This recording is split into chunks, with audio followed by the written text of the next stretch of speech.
Here we go, jumping right in. The overall #1 seed in the field, the Texas Longhorns, regular season champions from the Big 12 at the Austin Regional. They will be home in McCombs Field, and they are loving it because this is the first time in school history they've got that #1 seed.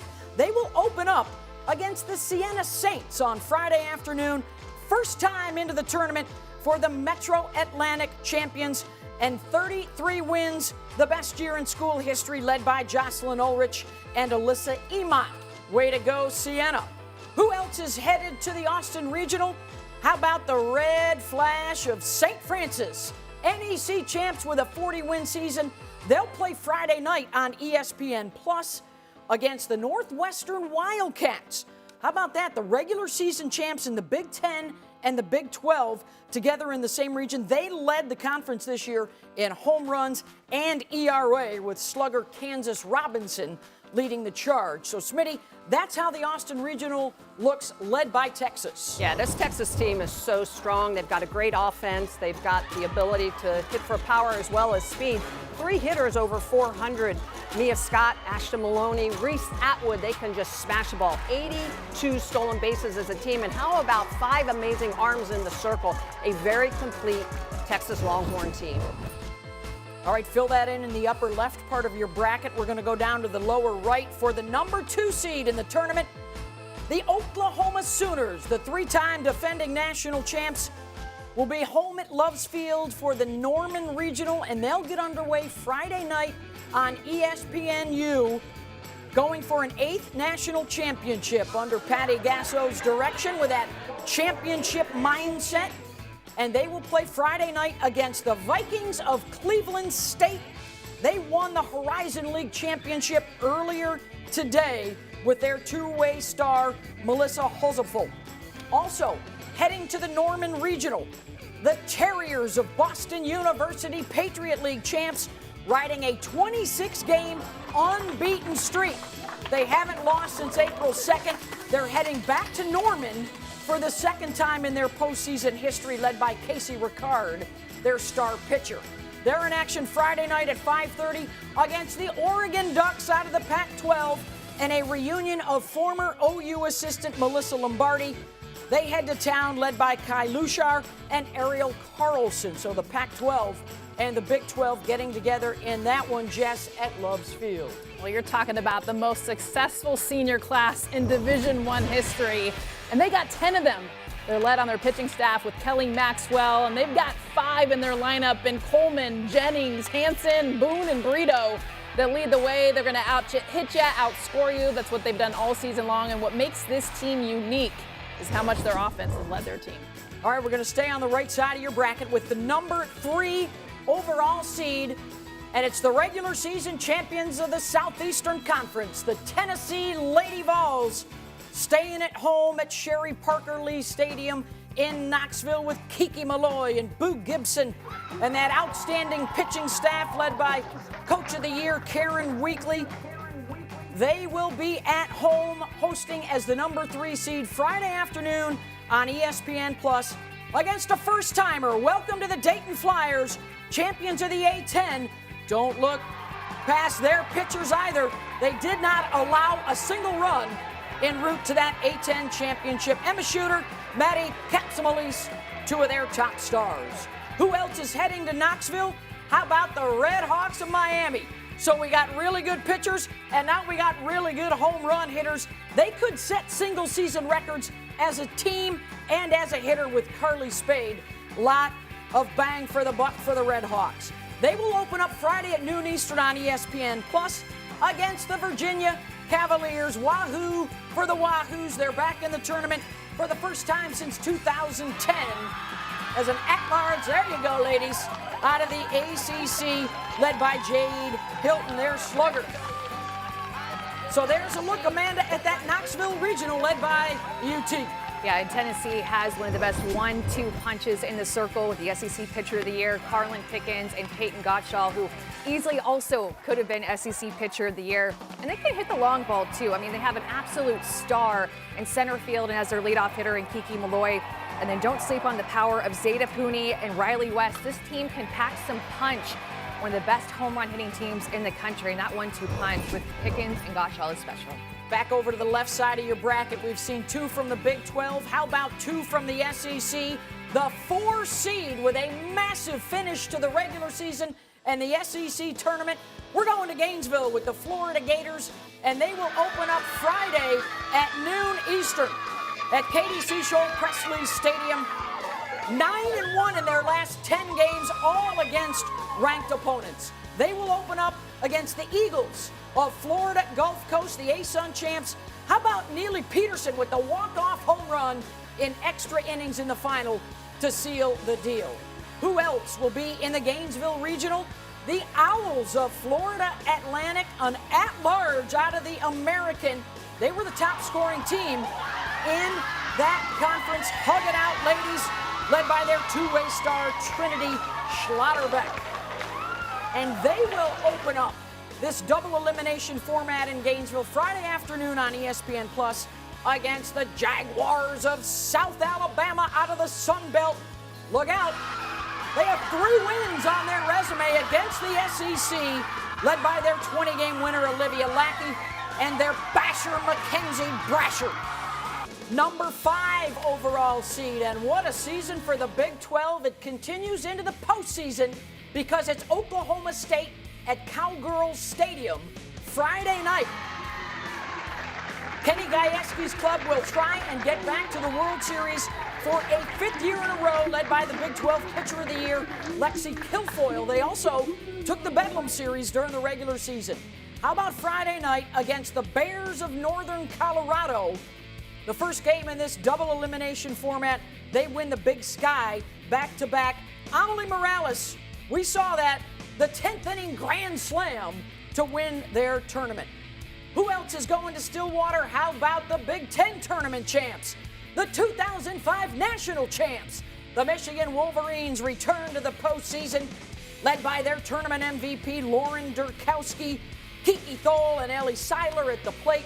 The Wolverines are back in the postseason, and they have a showdown Friday afternoon on ESPN2 against the Kentucky Wildcats out of the SEC with Aaron Koffel, Riley Smith, and Stephanie Schoonover. Lovely night in Big Blue Country there for the Cats. And that is a tough matchup there in Cowgirl Country, Jess. Yeah, and they are led in the circle for those Pokes.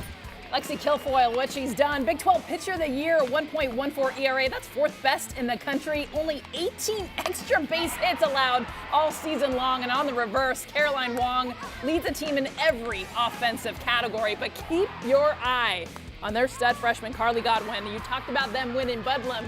She was leading the way, 32 RBIs with runners in scoring position. Don't forget, the top 8 seeds, if they win their regional, they stay home for the Super Regional.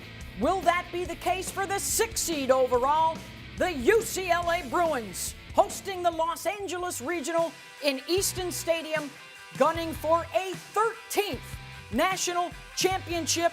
They have reached the World Series 31 times in 41 years. Led by Charlize Palacio and Maya Brady and company, they open up Friday night, 8:30 Eastern on Plus against the Lopes of Grand Canyon, winners of a 3rd consecutive WAC championship and a school record 48 wins. Find your purpose and find your way to LA, ladies, because that's where you're headed to open up with the Bruins. Also, in Southern California, well, San Diego State gets to stay close to home. The Mountain West champs and their star hitter, Mac Barbara. They got a couple of wins against Power 5 teams, and they led their league in ERA this year as well. San Diego State going to open up Friday night on ESPNU against the Hokies of Virginia Tech, and at-large from the ACC, and a chance they could go back to UCLA for a Super Regional. Oh, there's some oohs and ahs there in Blacksburg. Okay. They're going to pack some wallop because they have 6 hitters with double-digit dingers, led by Corey McMillan and Michelle Chatfield. and an outstanding pitch combo, too. Amanda, going to be a lot of fun out in L.A. It looks like it. This UCLA team has gotten stronger as the season has gone on, led by Maya Brady, who's back-to-back Pac-12 Player of the Year. She has been a leader. And how clutch has Charlize Palacios been late in the season? Megan Grant, Jordan Woolery are now sophomores, and they're adding so much offense. And Taylor Tinsley, Caitlin Terry, those two go back and forth together, eat up a lot of innings for UCLA. All right, there's a lot of nail-biting going on. We've only got 2 potential super hosts left. The number 7 seed, the Missouri Tigers, at home at Mizzou Softball Stadium for the Columbia Regional after they had a terrific run all the way to the SEC Tournament Finals with an outstanding pitching staff. They are partying in Como. They will open up against the Summit League champions on Friday night, the Mavericks of Omaha, and tournament MVP Cameron Mayer for the 2nd year in a row. Way to go, Mavs. Also headed to Columbia, an at-large out of the Big Ten Conference. It's the Hoosiers of Indiana. They led the Big Ten this year in batting average, runs scored, and slugged with Avery Parker. Indiana gonna open up against a Pac-12 foe. Friday afternoon, it's the Washington Huskies, led by national team head coach Heather Tarr and champions in 2009, Alana Johnson, Riley Holtorf, and Brooke Nelson leading the way there, Smitty, as those 4 will be in Mizzou. Yeah, Missouri really goes as their circle goes. The 8 seed is the Stanford Cardinal, a World Series team last year led by Nigeri Kennedy. Yeah, that's right, they're partying it up because they know if they win, they get to stay. They're going to start their road to the World Series with the Gales of St. Mary's on Friday afternoon. Remember, this is all double elimination format, 3 days over the weekend. Champs of the West Coast Conference. Also, the Big West champions, the Titans of Cal State Fullerton, another former national champ in the field, led by Haley Rainey and Stacey Chambers. They are celebrating out on the West Coast, and they are also celebrating in SEC country because they get another team in. It's the Bulldogs of Mississippi State, led by slugger Madison Kennedy, and they will play Fullerton Friday night at Stanford, Amanda, where the Cardinal will have the home field advantage. And Stanford has one of the most electric pitchers in all of college softball in Nigeri Kennedy. We saw her last year at the World Series as a freshman. She's a sophomore now. And Reagan Krause is a 20-game winner for Stanford to add depth to that pitching staff alongside Nigeri Kennedy. Ali Kaneshiro catches those pitchers, is a Gold Glove winner, and has a great offense with 10 home runs, which leads the team. Taryn Kurt, an amazing addition, along with Ava Gall and Jade Berry to round out their offense. Nigeri Kennedy, though, is definitely one of the pitchers to watch. All right, there are your top 8 seeds for the tournament. NCAA regional play gets underway on Friday around the country. And Texas, for the first time, the overall number 1 seed. A big start for the Big 12, as well as the SEC and Pac-12. Those teams, remember, they win their regional, they would stay home and host the Super. 75% of the time, the home team wins and advances. And we're going to check in right now with Holly Rowe. Well, we wanted to give Texas some love, earning that number 1 overall seed. Such a great season for the Longhorns. And they have the Big 12 Player of the Year for the first time since 2014. She joins us now, Reese Atwood, or as I like to call her, Reese Batwood. And I love that she's coming to us from the batting cages. We do have some technical difficulties, so we will get right back to Reese as soon as we can. Beth, you take it away till we get Reese back on the line. All right, we look forward to that. Hopefully we'll get that figured out for you shortly. And actually, we might have it ready to go right now, Holly. Let's check back in with Reese. Hi, do you hear me, Reese? Yes, ma'am, I can hear you. Oh, wonderful. Well, you have had such an incredible season, the Longhorns as a whole. Let's start with your team, because this team has beaten some of the biggest big dogs in all of softball. How did this young squad really find their mojo this season? I think just like the family aspect of this team, we've come together. We've created this great culture here at Texas, and being able to play for each other has really given us the success this year. For you, you took a huge step forward. You were phenomenal as a freshman, but your improvement from your freshman year to this year, I just want to talk about your batting average. 291 freshman year, 427 this year. Home runs went from 11 to 22. How were you able to put it together at the plate so quickly in your sophomore season? I think just maturing as a player, being able to like trust myself, and then also being able to have like an amazing team that's with me and supporting me has like really given me the chance to succeed. You grew up in Texas. I've heard you say in other interviews that you have dreamed of wearing Texas across your chest since you were a little girl. What does it mean to you to now be representing them as the #1 overall seed for the Longhorns?